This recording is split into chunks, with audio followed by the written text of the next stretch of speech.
এবং যে ইমেলটা ঠিক যেভাবে লিখেছেন আমি সেভাবেই পড়ছি। রাসেল ভাই আসসালামু আলাইকুম, কেমন আছেন? আমি সাগর এবং আমি সেকেন্ড ইয়ারে অথবা ইন্টারমিডিয়েটে পড়ছেন। ভাইয়া, আমি ভূত এফএমের একজন নিয়মিত লিসেনার। আমার স্থায়ী বাসা রাজশাহীতে এবং ঘটনাটা সেখানকার। সেখানে আমার এইচএসসি এক্সাম, তাই সামনে আমার এইচএসসি এক্সাম, তাই আমার সঙ্গে রাজশাহী থেকে আমার পক্ষে রাজশাহী থেকে আসা সম্ভব না। তাই ঘটনাটা যদি ভালো লাগে তাহলে আপনি পড়ে শোনাবেন প্লিজ। আমার পরিচয় বড় না করে সরাসরি ঘটনায় যাচ্ছি। আমি এক্স্যাক্টলি রাজশাহীর কোট অঞ্চলে থাকি। আমাদের পাড়ার একটা ক্রিকেট টিম আছে। আমরা নিয়মিত ক্রিকেট খেলতাম এবং প্রায় টুর্নামেন্ট খেলতাম। ঘটনাটা যাকে নিয়ে তার নাম ফজল এবং সে আমাদের টিমের একজন ভালো খেলোয়াড় ছিল। ঘটনাটি ঘটে গত বছরের এপ্রিল 24, 2015 ফ্রাইডে। আমরা এক টুর্নামেন্ট খেলতে পাড়া থেকে একটু দূরে মাঠে গিয়েছিলাম। সেই ম্যাচে ফজল উইকেট কিপার ছিল। খেলার একটা পর্যায়ে কটআউট নিয়ে ঝামেলা সৃষ্টি হয়। ঝামেলার এক পর্যায়ে হাতাহাতি শুরু হয়। বিপক্ষ দলের একজন ব্যাটসম্যান একটু রকচটা হওয়ায় রেগে গিয়ে হঠাৎ ব্যাট ছুড়ে চালায়। দুর্ভাগ্যবশত যেটা হয় সেটা হচ্ছে যে দুর্ভাগ্যবশত যে ঘটনাটা ঘটে সেটা হচ্ছে যে ফজলের ঠিক ঘাড়ে গিয়ে ব্যাটটা লাগে এবং লাগার সাথে সাথে সে সেন্সলেস হয়ে পড়ে যায়। কিন্তু সেন্স না ফেরায় আমরা তাকে তাড়াতাড়ি হসপিটালাইজ করি এবং তার বাসায় খবর দিই। হসপিটালে আসার পর ডক্টর তাকে দেখে যা বলেন তা শোনার জন্য আমরা একদম প্রস্তুত ছিলাম না। তিনি বলেন যে ফজল মারা গেছে। এরপর তার লাশের পোস্টমর্টম করা হয়। জানা যায় যে তার ঘাড়ের একটা নার্ভ ও একটা ব্লাড ভেসেল ফ্র্যাকচার হয়ে প্রচুর ইন্টারনাল ব্লিডিং হয়ে সে মারা গেছে এবং আমরা কোনোভাবে এই কথাটা মেনে নিতে পারছিলাম না। আঙ্কেল এবং আন্টি সব ঘটনা শুনে কান্নায় ভেঙে পড়েন। যথারীতি পরের দিন বাদ জোহর তার দাফন সম্পন্ন করা হয়। আঙ্কেল প্রথমে পুলিশ কেস করবেন ভেবেছিলেন, কিন্তু সেই ব্যাটসম্যানের ছেলের বাবা মা অনেকবার আঙ্কেল আন্টির হাতে পায়ে ধরে মাপ চাইতে থাকায় তিনি আর কেস করেননি। সাধারণভাবেই বাসা থেকে আমাদের কোথাও খেলতে যাওয়া নিষিদ্ধ হয়ে যায়। এভাবে আমরা প্রায় 5-6 মাস খেলা বন্ধ রাখি। তারপর আমরা আস্তে আস্তে ফজলকে হারানোর ব্যথা সহ্য করে আবার খেলা শুরু করি। আমরা যখন মাঝে মধ্যে বাড়িতে না বলেই বাইরে খেলতে যেতাম, এখানে বলে রাখা ভালো যে ফজলের একটি নিজস্ব ব্যাট ছিল এবং সেটা নিয়েই খেলতাম।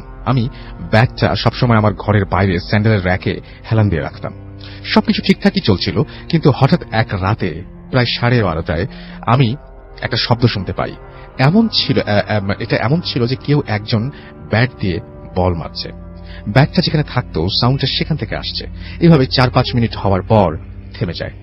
প্রথমে আমি ভাবি আজ বেশি খেলাধুলা করার কারণে হয়তো আমার হ্যালুসিনেশন হচ্ছে, কিন্তু শব্দটা আরো 2 বার হলো। এবার আমি শিওর কিছু একটা প্রবলেম হয়েছে। তাই আমি ঘর থেকে বের হলাম এবং বের হওয়ার সাথে সাথে শব্দটা থেমে গেল। ব্যাটটার দিকে তাকালাম, গিয়ে দেখলাম যে ব্যাটটা ঠিক জায়গাতেই আছে, কিন্তু একটা জিনিস লক্ষ্য করলাম, ওই জায়গায় 0 ওয়াটের একটা বাল্ব থাকায় আবছা আলো থাকলেও ব্যাটের চারপাশে আস্তে আস্তে ঘন অন্ধকার একটি অবয়বের সৃষ্টি হচ্ছে। আবছা আলোর ভেতর এই দৃশ্য দেখে আমি প্রচন্ড ভয় পেয়ে ঘরে দৌড়ে গিয়ে কাঁথার নিচে নিজেকে মুড়ি দিয়ে শুয়ে পড়ি আর দোয়া করতে থাকি। আল্লাহর অশেষ রহমতে আমি সেই রাতে আর সে শব্দ শুনতে পাইনি। মোটামুটি ফজরের আজানের কিছুক্ষণ আগে আমার ঘুম ভাঙে। পরের দিন সকালবেলা আমি আম্মুকে জিজ্ঞেস করি, গতকাল রাতে তুমি কি কোনো শব্দ শুনেছিলে? আম্মু বলে, কই না। আমি আম্মু টেনশন করবে ভেবে আমি গত রাতের ঘটনাটা আর বললাম না। ঘটনা সেদিন ফ্রেন্ডদেরকেও বলিনি যে তারা ভীতু ভাববে আমাকে এবং রাগাবে। ভাবলাম আজ রাতে শব্দটা আবার শুনলে ব্যাট অন্য বন্ধুর কাছে রাখবো, কিন্তু প্রায় 6 রাতে কোনো শব্দ নেই। ঘটনার 1 সপ্তাহ পর আবার শুক্রবার রাতে সেই একই শব্দ শুনতে পাই, কিন্তু এবার আমি সাহস করে ব্যাটের কাছে না গিয়ে বরং আমার ঘরের দরজা খুলে ঘর থেকে স্পষ্ট লক্ষ্য করলাম সেই ঘরে ঘন অন্ধকারময় অবয়ব। এবার আমি নিশ্চিত হলাম something is wrong with the bat, এবং সেটা হচ্ছে যে এটা ফ্রাইডেতেই ঘটে। এই ঘটনার পর আমি সিদ্ধান্ত নিলাম যে আমি আমার কাছে আর ব্যাট রাখবো না। পরের দিন আমি আমার সাথে ঘটা ঘটনার এক ফ্রেন্ডকে নীরবকে বলি। সে প্রথমে বিশ্বাস করে না, তাই তাকে ব্যাটটা রাখতে দিই। প্রথম 6 দিন কিছুই না দেখে সে আমাকে খুব হাসাহাসি করে, কিন্তু আবার শুক্রবারে সেই একই ঘটনার শিকার হয়। নীরব আমাকে বলে সে দেখছে অবয়বটা ফজলের মতো করে হেঁটে সে ভ্যানিশ হয়ে গেল। এরপর মাকসুদ, হাসিব ও সিজানের সাথেও এই একই ঘটনা ঘটে। প্রত্যেকে কেবলমাত্র শুক্রবার রাতে এই শব্দটা শুনতে পেত। এই অবস্থায় ব্যাট নিয়ে আমরা খুব দুশ্চিন্তায় পড়ে যাই। তাই আমরা প্রথমে সিদ্ধান্ত নিই ব্যাটটা ফজলের ঘর বাবাকে দিয়ে দিব এবং এটা করলে বিষয়টা জানাজানি হয়ে যাবে এবং পুনরায় খেলা বাদ হয়ে যাবে ভেবে আমরা একটা অন্য ডিসিশন নেই। সেটা হচ্ছে 31 ডিসেম্বর 2015-তে পিকনিকে ব্যাগটা পোড়ানো হবে এবং সে পর্যন্ত তা সেজানের বাড়িতে স্টোর রুমে থাকবে। তবে আমরা পরে বুঝতে পারি এটা একটা খারাপ ও ভুল ডিসিশন ছিল। সো 31-এ আমরা রীতিমতো পিকনিক নিয়ে ব্যস্ত, তবে আমরা ফজলকে খুব মিস করছিলাম। সে আজ বেঁচে থাকলে হয়তো দিনগুলো আরো সুন্দর হতো। রান্নাবান্না শেষ পর্যায়ে আমরা সেই ব্যাগটা নিয়ে আসি এবং সেটাকে চুলোর আগুনে ঠেলে দিই। সেটা সুন্দর মতো চুলোর আগুনে ছাই হয়ে যায়। প্রায় 2:30টার আমাদের রান্না শেষ হয়ে যায়। তো আমরা মানে আপনারা হয়তো অনেকেই জেনে থাকবেন যে অনুষ্ঠানে বাবুর্চিরা রান্না শেষ করে খাবার যাতে ঠান্ডা না হয় সেজন্য রান্নার হাঁড়ির ঢাকনার নিচে ছাই বিছিয়ে রাখে। আমরা একটু পরে খাওয়া দাওয়া করব ভেবে রান্নার হাঁড়ির ঢাকনার নিচে ঢাকনার ওপর ছাই বিছিয়ে রাখি। কিছুক্ষণ পর যখন আমরা খাওয়ার জন্য হাঁড়ি থেকে ঢাকনাটা সরিয়ে ছাইগুলো ফেলি, তখন ঢাকনার ওপর তা দেখে এখনো মানে গা শিউরে ওঠে। আমি দেখলাম ছাইয়ের কালি দিয়ে ঢাকনার ওপর লেখা, কি দোষ ছিল আমার। এই লেখাটা আমরা সব বন্ধুরা দেখেছিলাম। এরপর কোনোভাবে পিকনিকটা শেষ করে যে যার বাসায় চলে যাই। যাই হোক, আমরা যে কত বড় একটা ভুল করেছি তা এখন বুঝতে পারি, আর সেজন্য আমি নিজেকে অপরাধী মনে হয়। আপনারা সবাই ফজলের জন্য দোয়া করবেন। বড় কথা হলো, আমি ফজলের এতটাই ক্লোজ ফ্রেন্ড যে আমি ওর ইমেল আইডি পাসওয়ার্ড পর্যন্ত জানতাম, এবং এই ইমেলটা সেই আইডি থেকে সেন্ড করা হয়েছে। আসসালামু আলাইকুম লিসেনার্স, আমি দিনার, আমি এসেছি লালবাগ থেকে। ধন্যবাদ রাসেল ভাই আপনাকে। তো রাসেল ভাই, আমি প্রথম যে ঘটনাটি দিয়ে শুরু করছি, এই বাসা রিলেটেড আমি একটা ঘটনা অনেক আগে একবার বলেছিলাম, তো আমি সরাসরি ঘটনা চলে যাই। এটা হচ্ছে পুরনো ঢাকার কাপ্তান বাজার নামক জায়গার একটি বাসাকে নিয়ে ঘটনা। আচ্ছা। তো বাসাটা হচ্ছিল যখন এটা তৈরি করা হয়, তো বাসার যে ওনার ছিলেন, ওনার প্ল্যান ছিল যে এটাকে হসপিটাল বানাতে। আচ্ছা। তো ওইখানকার রাস্তাঘাটগুলো বেশ সরু হওয়ার কারণে তো পরবর্তীতে ওই বিল্ডিংটা তার হসপিটাল করা সম্ভব হয়নি। তারপরে উনি সেটা ভাড়া দিয়ে দেন, এবং বিল্ডিংটা হচ্ছে 7 তলা একটি বিল্ডিং। মোটামুটি সবাই চিনেন, আমি যে বর্ণনা দিচ্ছি সবাই গেস করতে পারবে। তো বিল্ডিংটা একটা এল শেপের। তো আমি সরাসরি ঘটনায় চলে যাই। তো আমাকে ঘটনা যিনি বলেন তার নাম হচ্ছে সুজন ভাই। তো সুজন ভাই হচ্ছে ফ্যামিলি সবাই সেই বিল্ডিং এ থাকেন, তার স্টিল সেই বিল্ডিংটাতে থাকেন। তো একদিনকার রাতের একটা ঘটনা, ও রাসেল ভাই আমি একটা জিনিস বলতে ভুল করেছি, যে সেই বিল্ডিংটা অনেক ভৌতিক ঘটনা আছে। তার মধ্যে একটা আজব একটা ব্যাপার হচ্ছে যে উইদিন 1 ইয়ার্স বা 2 ইয়ার্স সেই বিল্ডিং এ 4টা সুসাইড কমিট হয়, এবং সেগুলোর মানে স্পেসিফিক বা কোনো রিজন জানা যায়নি। তো সুজন ভাই যে ঘটনাটা সেটা হচ্ছে এরকম যে একদিন রাতের বেলা 12টা কি 12:30 সময় হবে, তো ওনারা রুমে ছিলেন। তো ওইরকম সময় হঠাৎ সুজন ভাই ওনার ফ্যামিলি মেম্বার সবাই শুনতে পায় যে ছাদে শাবল বা ভারী লোহা জাতীয় কিছু যদি হাতের থেকে ফেলা হয়, সেটা পড়ার পর যেরকম একটা সাউন্ড হবে এবং বাউন্স হওয়ার পর একটা সাউন্ড হবে, ঠিক এইরকম সাউন্ড হচ্ছে। এবং সেটা সাউন্ডটা হতে হতে মনে হচ্ছে যে কেউ একজন মানে বিল্ডিং এর উপরে ঘুরতেছে কন্টিনিউসলি, মানে এক জায়গা থেকে আরেক জায়গায় মুভ করতেছে। তো তারা প্রথমে ভাবেন হয়তো বা ছাদে কোনো কিছু কাজ হচ্ছে, এই জন্য এরকম সাউন্ড আসতেছে। আচ্ছা। তো তার কিছুক্ষণ পর যেটা শুরু হয় যে মাথায় করে ইট তোলার পর অনেকগুলো যদি ফ্লোরে ফেলা হয় যেরকম সাউন্ড হবে, ঠিক ওই রকম সাউন্ড হচ্ছে। তো ওনারা ভাবলেন যে হয়তো বা ওই উপরে ছাদে হয়তো কোনো কনস্ট্রাকশন কাজ চলতেছে। তো ওনারা সেটা সেভাবে পাত্তা দেয়নি, তখন তার নতুন আসছে সেই বিল্ডিং এ। তো পরের দিন সকালে সোহাগ ভাই যিনি, তো উনি ভাবলেন যে একটু ছাদে গিয়ে দেখি যে ছাদে কি কাজ হচ্ছে, রাতের বেলা এরকম শব্দ হলো। তো উনি ছাদে গিয়ে দেখেন যে ছাদ নর্মালি, সেখানে মানে যে কনস্ট্রাকশনে যে কোনো কাজ হচ্ছে সেরকম কোনো চিহ্নই নেই। তো উনি তখন সিঁড়ি ঘরও দেখলেন যে যদি মাথায় করে ইট তোলা হয় তো অ্যাটলিস্ট ইটের ময়লা হলেও পড়ে থাকবে, বাট সবগুলো ক্লিন ছিল। তো যাই হোক, সেদিনকার ঘটনা। তো তার 2-1 দিন পরের ঘটনা, ওই সুজন ভাইয়ের বাবা, ওনার বিজনেস হচ্ছে পুরান ঢাকাতে, তো উনি একদিন বেশ রাত করে বাসায় ফিরেন। আচ্ছা। তো বাসাটা হচ্ছে যেটা আমি আগে বলেছি এল শেপের, তো বারান্দাটা বেশ বড়, এবং বারান্দার পাশে হচ্ছিল প্রতিটা ফ্ল্যাটের দরজাগুলো পাশাপাশি। আচ্ছা। তো উনি ঠিক ওনার ফ্লোরে ওঠার পর উনি দেখলেন যে ছোট্ট 9-10 বছর বয়স এরকম হবে, এরকম বয়সের একটা মেয়ে, সে লাল শাড়ি পরে তার ফ্ল্যাটের ঠিক সামনের যে ফ্ল্যাটটা আছে সেই রুমের দরজার সামনে সে ঝাড়ু দিচ্ছে। আচ্ছা। তখন রাত আনুমানিক প্রায় 1:30 কি 2টা এরকম সময় হবে। খুব অদ্ভুত একটা সময় ঝাড়ু দেওয়ার জন্য। জি ভাই। আর ওই বারান্দাটার মধ্যে তখন উনি একাই ছিলেন, আর বেসিক্যালি ওইরকম সময় তো কেউ ঝাড়ু দিবে না। রাইট। তো উনি খুব টায়ার্ড ছিলেন, তো উনি এসে ঘরে চলে যান। তো ঘরে চলে যাওয়ার পর খাওয়া দাওয়া করেন। তো খাওয়া দাওয়ার পর উনি ওনার ওয়াইফের সাথে ব্যাপারটা শেয়ার করেন যে এরকম পাশের রুমের দরজার সামনে দেখলাম যে ঝাড়ু দিচ্ছে। তখন ওনার ওয়াইফ ওনাকে যে নিউজটা ওটা শুনে উনি বেশ চমকে যায়। সেটা হচ্ছে ওনাদের সামনের যে ফ্ল্যাটটা, যেটা সামনে উনি একজনকে ঝাড়ু দিতে দেখেছেন, সেই ফ্ল্যাটের যারা ভাড়াটিয়ে তারা 3-4 দিন যাবত সেখানে নেই, মানে তারা কোথাও বেড়াতে গিয়েছে। আচ্ছা। তো উনি ওনার কাছে মনে হলো যে সে ঝাড়ু দিয়ে মনে হলো রুমের ভিতরে ঢুকে গেল ওনাকে দেখে। তো এটা একটা ঘটনা। আর আরো কিছু ঘটনা যখন আমি এই ঘটনাগুলো শুনতে যাই সেখানে, তো অনেকে এসেই আমাকে বিভিন্ন ধরনের ঘটনা বলতেছিলেন ওই বাসা রিলেটেড। তো এর মধ্যে ওই রাব্বি ভাই এবং আতিক ভাই ওনাদের এলাকা কিছু বড় ভাইরা কিছু ঘটনা বলে। সেটা হচ্ছে ওই বিল্ডিংটার মাঝখানে একটা জায়গা আছে, তখন এটা অ্যাবান্ডেন্ট ছিল, পরিত্যক্ত অবস্থায় ছিল, কিন্তু এখন সেখানে বিল্ডিং করা হচ্ছে। তো সেই জায়গাটায় তারা ওই যখন লোডশেডিং হতো তখন তারা সেখানে গিয়ে আড্ডা দিত, টাইম পাস করতো সেখানে। আচ্ছা, উনার রাবি ভাই, আতিক ভাই ওনারাও যেতেন মাঝে মধ্যে। তো একদিনকার ঘটনা, সেটা মানে বিকাল করে সন্ধ্যা হবে এরকম একটা সময়। আচ্ছা, তো ওনারা সেখান থেকে আড্ডা দিয়ে জাস্ট ব্যাক করতেছিলেন। তো এরকম সময় ওনারা লক্ষ্য করলেন যে ওনাদেরই এক ফ্রেন্ড বের হওয়ার সময় একজন মানুষ যদি সোজা দাঁড়িয়ে সে যদি তার ডান পাশে ঘাড় ঘুরাতে থাকে বারবার, যেরকম দেখা যাবে তাকে ঠিক ওই রকম সে বারবার ঘাটটা ডান দিকে ঘুরাচ্ছে। আচ্ছা, মনে হচ্ছে যে কি একজন জোর করে তার ঘাটটা ডান দিকে ঘুরাচ্ছে বারবার। আচ্ছা, মানে সে ইচ্ছা করেন এটা করছে না, কি একজন মানে তাকে ফোর্স করছে এটা করার জন্য। তাকে দেখে তারা প্রথমে ঘাবড়েছে যে সে এরকম করছে কেন। হ্যাঁ, তো তাকে গিয়ে শক্ত করে ধরে, মানে নাড়াচড়া দেয়, বাট তার কোনো রেসপন্স নাই। সে বারবার ঘাড় ঘুরে ওদিকে তাকিয়েছে। তখন তাদের মধ্যে থেকে একজন ফ্রেন্ড প্রথমে লক্ষ্য করে ওই সোহাগ ভাইয়ের বাবা যে মেয়েটাকে রেখেছে সেই বিল্ডিংটার মধ্যে, সেই রকম বর্ণনা সেই অনুযায়ী একটা মেয়ে লাল জামা পরা, অনেক শাড়ির মতো একটা জামা পরা, যে সে সেই বিল্ডিংটার মধ্যে দাঁড়িয়ে আছে ওই সাইডটার মধ্যে। এটা রাসেল ভাই ওনারা একা দেখেন, ওনারা 4-5 জন ফ্রেন্ড ছিলেন একসাথে। আচ্ছা, সবাই এই জিনিসটা একসাথে এক্সপিরিয়েন্স করে। তো এটা এক্সপিরিয়েন্স করার পর ওনারা সঙ্গে সঙ্গে সেখান থেকে বেরিয়ে যায়।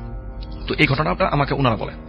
তো যখন এই ঘটনাগুলো শুনতেছিলাম, তো ওনাদেরই এক ফ্রেন্ড, আরেকজন ফ্রেন্ড, উনি পাশ থেকে একটা ঘটনা বলে। সেটা হচ্ছে ওনার বিল্ডিংটা হচ্ছে সেই যে আমি যে বিল্ডিংটার ঘটনা বলছি সেটার থেকে ঠিক বরাবর একটা বিল্ডিং, মাঝখানে আরো দুইটা বিল্ডিং আছে, ছোট বিল্ডিং। আচ্ছা, ছাদটা ওনাদের বিল্ডিং ও 7 তলা। তো উনি একদিন ছাদে কবুতর পালেন। তো মাগরিবের সময় এরকম সময় উনি দেখতেছেন, যেটা উনি বললেন যে ওই বিল্ডিং এর উপরে যে টাঙ্কিটা তৈরি করা সেটা বেশ বড়। আচ্ছা, তো উনি দেখতেছেন একটা মেয়ে সাদা জামা পরা, সে টাঙ্কির উপরে হাঁটতেছে। এবং সে সেই মেয়ে, হ্যাঁ, ওনারা অনেকে বলে থাকে যে এই মেয়েটাকে নাকি অনেকেই দেখেছে সেই বিল্ডিং এর। উনি দেখতেছেন যে ওই বড় টাঙ্কির উপরে যে ছাদটা, সে কন্টিনিউয়াসলি উপরে মনে হচ্ছে যে সে দৌড়াচ্ছে। আর স্বাভাবিক কেউ কিন্তু এরকম এত উপরে, এত হাইটের উপরে উঠে কিন্তু হাঁটবেও না, দৌড়ানো তো অনেক দূরের কথা। তো উনি দেখতেছেন যে উনি মানে কিউরিসিটি নিয়ে দেখতেছেন যে কি করতেছে মেয়েটা। তো উনি রাসেল ভাই একটু পরে যেটা খেয়াল করলেন, বিল্ডিংটা হচ্ছে এল শেপের।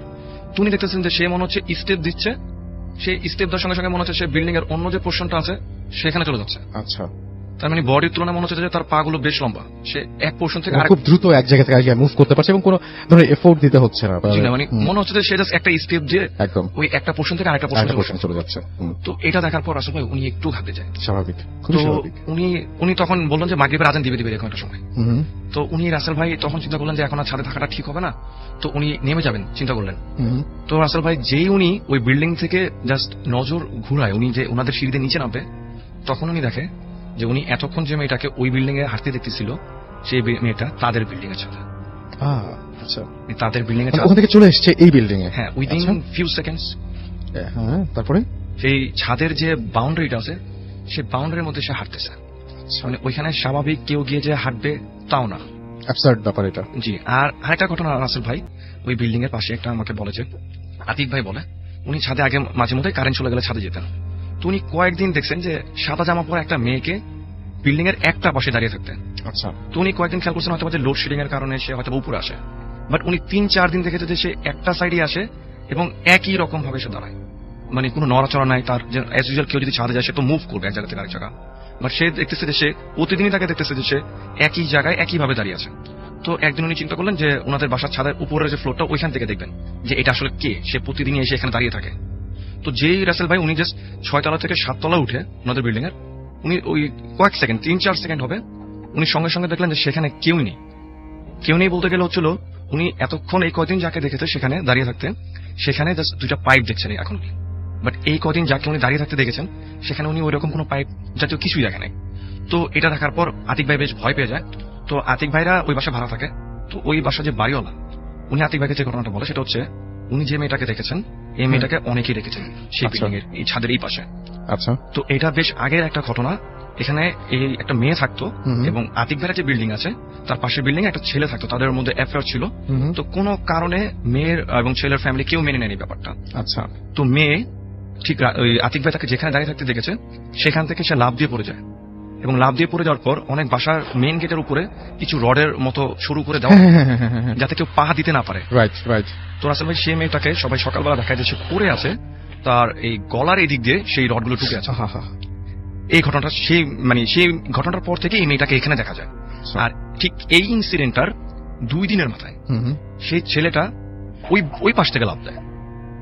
আচ্ছা, তো এরপর থেকে নাকি ওই আতিক ভাই রাবিব আমাকে বলে যে ওই বিল্ডিংটাতে মানে প্রায় নাকি সবাই তাদেরকে দেখে, ওই 2জনকেও নাকি মাঝে মধ্যে দেখা যায়। এরপর থেকে এটা শুরু হয়েছে। এবং রাসেল ভাই, আমি যে বিল্ডিংটার ঘটনা বললাম, এই বিল্ডিংটা কিন্তু স্টিল মানে এরকম ছোটখাটো কিছু ঘটনা ঘটতেই থাকে সেই বিল্ডিংটাতে। আচ্ছা, তো এরকম রাসেল ভাই আরো অনেক ঘটনা আছে। তো এরপরে সময় পেলে আমি আরো ঘটনা শুনে আসবো ওই বিল্ডিং এর। আচ্ছা, জি রাসেল ভাই। এবং ওই বিল্ডিংটা নিয়ে ওই এলাকায় মোটামুটি সবাই মানে আপনি বলছিলেন যে ওই এলাকার সবাই এই বিল্ডিং এর কথা জানে এবং সবাই এই বিল্ডিং এর সম্পর্কে মানে যখন আমি ঘটনা শুনতে যাই, মানে বেশ ভিড় হয়ে যায়, সবাই বলতেছিল ছোটখাটো ঘটনা ওই বিল্ডিংটি নিয়ে। এবং সেটা হচ্ছে কাপ্তান বাজারের একটা ভবন। মানে সবাই কাপ্তান বাজার বলার পরে হয়তো সবাই চিনে ফেলবে। এই ছিল রাসেল ভাই আমার ঘটনা। আসসালামু আলাইকুম, আমি রেজা মাওলা। আমি এসেছি মহাখালী ওয়ারলেস গেট থেকে। আমি এখন যে ঘটনাটি বলবো বা আমার জীবনের এক্সপিরিয়েন্স থেকে বলছি, আমার অভিজ্ঞতা, সেটা হচ্ছে আজ থেকে 4 অথবা 5 বছর আগে। এটা রাজধানী ঢাকা শহরই আমি যেখানে বসবাস করি, সেখানে আমার নিকটবর্তী যে মসজিদে আমি নামাজ পড়ি, সেখানে এই ঘটনাটি ঘটে। এই কিছু 4-5 বছর আগে আমাদের মহাখালী ওয়ারলেস গেটে যে বড় মসজিদটা আছে, সেটা সংস্কার করার জন্য এটা পুরোটা মসজিদ ভেঙে ফেলা হয়, নতুন ভাবে তৈরি করা হয়। তো সেজন্য যে মসজিদের সামনে যে স্কুলের যে ছোট্ট জায়গাটা আছে, সেখানে নামাজের ব্যবস্থা করা হয়। নিয়মিত সেখানে জুমা এবং পরবর্তীতে তারাবিও অনুষ্ঠিত হয়। তো আজ থেকে 4-5 বছর আগে যে তারাবি, সেই আমার যে অভিজ্ঞতা হয়েছিল, তারাবি যখন শুরু হয় তখন ওই দিন ছিল একটু বৃষ্টি এবং ঝিরঝির বৃষ্টি এবং কিছু কাদা স্যাঁতস্যাঁতে পরিবেশ।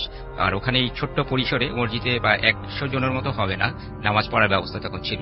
তো আমি নামাজ পড়ার সময় আমি ছিলাম কাতারের হয়তো 3 নম্বরে কাতারে ছিলাম। তো এক কাতার হয়তো 10 জনের বা 12 জনের বেশি হতে জায়গা হতো। তো সেই হিসেবে আমি তৃতীয় কাতারে, আমার বাঁদিকের একজন পরে একজন মুসল্লি ছিল। সেই মুসল্লিকে তারাবি শুরু হওয়ার পরে তার দিকে আমার দৃষ্টি যায় এবং যাওয়ার পরে আমি একটু আশ্চর্যিত হই, কারণ তার অস্বাভাবিক কালার বা সৌন্দর্য দেখে। এত সুন্দর একজন লোক, যেটা বলবো যে ব্রিটিশদের গায়ের রঙের মতো। আমি তাকে তুলনা করতে পারবো ব্রিটিশ একজন স্পিনার ছিল বয়স্ক, যেটা জার্ভিস, তার ফেসের সাথে। তখন বারবার নামাজ শুরু করার আগে ওর দিকে তাকাচ্ছিলাম এবং ও তখন দেখলাম ওর পরায় ছিল পাঞ্জাবি এবং গলায় ছিল একটা হাইনেক একটা সোয়েটারের মতো।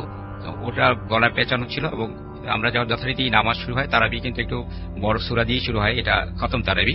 এবং তারাবি শুরু হওয়ার পরে যখন নিয়ত বাঁধা হচ্ছিল, তখন ওই ভদ্রলোক নিয়ত বাঁধার পরে একটা মানুষ যেরকম একটা ঢেকুর দিলে একটা শব্দ হয়, এরকম ঢেকুর দিল। সেটা তখন একটা স্বাভাবিক ঘটনা হিসেবে নিয়েছিলাম। নামাজ যখন শুরু হলো, চারিদিকে একদম প্রচন্ড ব্যাড স্মেল, পুরো এটাতে সবাই অস্বস্তি বোধ করতে লাগলো। হয়তো বৃষ্টির দিনে সবাই ভেবেছিল যে হয়তো এটা এরকম হতেই পারে, আশেপাশে নর্দমার গন্ধটন্ধ হয়তো আসতে পারে, কিন্তু এটা তীব্রতা বাড়তেই লাগলো। নামাজ শুরু যখন চলতে থাকলো, এক পর্যায়ে ওই লোকটা আরো একটু বিকট ধরনের একটা ঢেকুর তুললো। তারপর পরিস্থিতি সম্পূর্ণ বিপরীত হয়ে গেল। পরিস্থিতির পুরো পরিবেশটা একটা মানে খেজুরের রস দিয়ে পায়েস তৈরি করলে যে একটা পরিবেশ হয়, সুন্দর একটা গন্ধ, সে স্মেলে সবাই আবার পেছনের সেই ব্যাড স্মেলের কথা ভুলে গেল। যথারীতি তারাবি 4 রাকাত খুব কম করে হলো 12 থেকে 15 মিনিটের মতো হয়ে থাকে।